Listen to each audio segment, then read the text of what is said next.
कानपुर में शातिर अपराधी विकास दुबे को पकड़ने गई पुलिस पर ताबड़तोड़ गोलियां चलाई गई। इस घटना में 8 पुलिसकर्मी शहीद हो गए।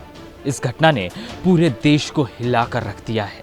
साथ ही इस बात को लेकर बहस भी होने लगी है कि योगी जैसे सख्त प्रशासक के राज्य में पुलिस पर गोलियों की बारिश करवाने वाला सरगना विकास दुबे आखिर है कौन। विकास दुबे का एक लंबा आपराधिक इतिहास रहा है। उसके खिलाफ कई गंभीर आरोप भी दर्ज हैं। राजनीति में अपराधियों और नेताओं का गठजोड़ कोई नई बात नहीं है। 90 के दशक में विकास दुबे छोटा मोटा गुंडा हुआ करता था। तब पुलिस उसे अक्सर मारपीट के मामले में पकड़ कर ले जाती थी, लेकिन उसे छुड़वाने के लिए स्थानीय रसूखदार नेता, विधायक और सांसदों तक के फोन आने लगते थे। विकास दुबे को सत्ता का संरक्षण भी मिला और वह एक बार जिला पंचायत सदस्य भी चुन लिया गया। उसके घर के लोग 3 गांव में प्रधान भी बन चुके हैं।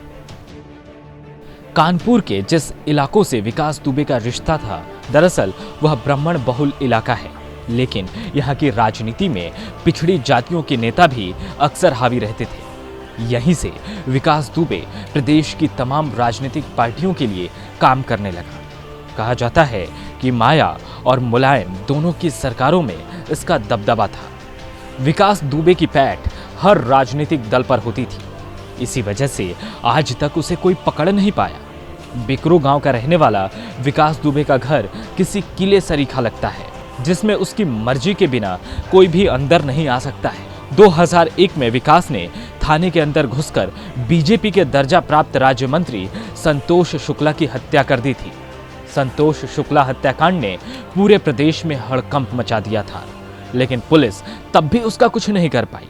कहते हैं कि तब एक भी पुलिस वाले ने विकास के खिलाफ गवाही नहीं दी थी। 60 से ज्यादा मामलों में संलिप्त यह सरगना आज यूपी सरकार के गले की फांस बन चुका है। यूपी में इससे बड़ा हमला पुलिस पर कम ही देखने को मिला है। हाल के दशकों में यह पुलिस पर सबसे बड़ा हमला है, जिसमें डीएसपी समेत कई पुलिस वालों की जान चली गई। हिस्ट्री शीटर विकास दुबे की सभी राजनीतिक दलों पर पकड़ रही है। 2002 में बीएसपी की मायावती सरकार के दौरान उसकी तूती बोलती थी। इस दौरान उसके कई अवैध धंधे की शुरुआत हुई। साथ में खुद को परोपकारी दिखाने के लिए यूपी के इस सरगना ने स्कूल और कॉलेज भी खोले। विकास दुबे ने लॉ कॉलेज भी खोल रखा है। जेल में रहने के दौरान नगर पंचायत का चुनाव भी वह जीत चुका है। बाहुबलियों की ऐसी ही कहानी होती है।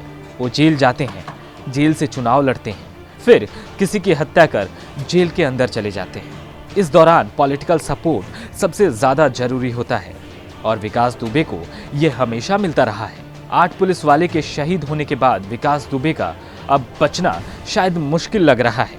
उसके मामा और चचेरे भाई को पुलिस ने मार गिराया है। यूपी सरकार ने एसटीएफ को भी उसके खिलाफ अब अभियान में लगा दिया है।